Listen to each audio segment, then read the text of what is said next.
Today we're going to analyze Novartis and see whether right now is a good time to invest in the company for the long term. First, let's see if there's a good business behind the stock. We'll look at 14 metrics to determine the business fundamentals.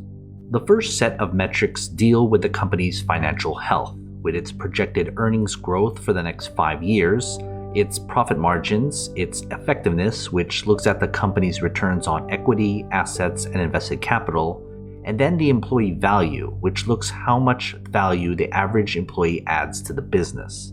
You can see the values for each of these metrics, as well as the point totals awarded in the bubbles. The next set of metrics looks at the investment opportunity afforded to shareholders. Here we get the dividend yield, its payout ratio, which is how much of the company's earnings are going out to pay shareholders, and the cash and cash equivalent the company has in order to pay dividends, reinvest, and off the debts it has on its books. Again, you can see the values for each metric as well as the points given for each. This third set of metrics deals with the valuation of the company's stock based on its business. Think of the P/E ratio as a measure of speculation around the stock.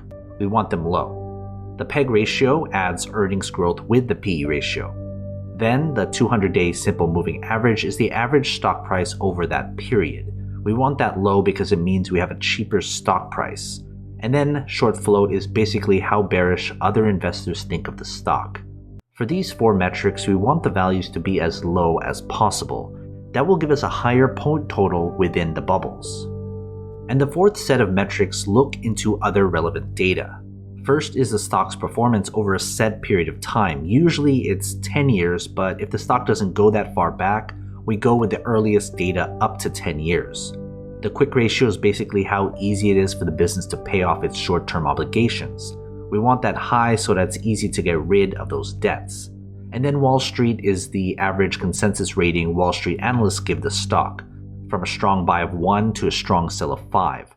Again, the better values get a higher point total. Adding everything together, we divide the points awarded by the maximum points possible, which is 70. That gives us the business grade for the company.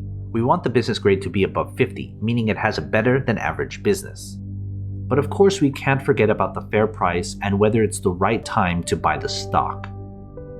I use a discounted cash flow model taking into account a 10% margin of safety. That translates into the company's fair price and how many percentage points above or below its current price the stock is. When we compare those numbers with the table below, we can see where the company's stock lies in its intrinsic value spectrum right now. Before we get to the final grade, join my Patreon and get access to every company I've analyzed so you can compare between all your favorite stocks. It's updated all the time. Go to patreon.com/growthshares or click on the link in the description. Finally, we can put everything together and to get the company's final grade. Adding the business grade and the fair price grade, we can see here the company's final grade. Anything less than 50 means it's not a good long-term investment.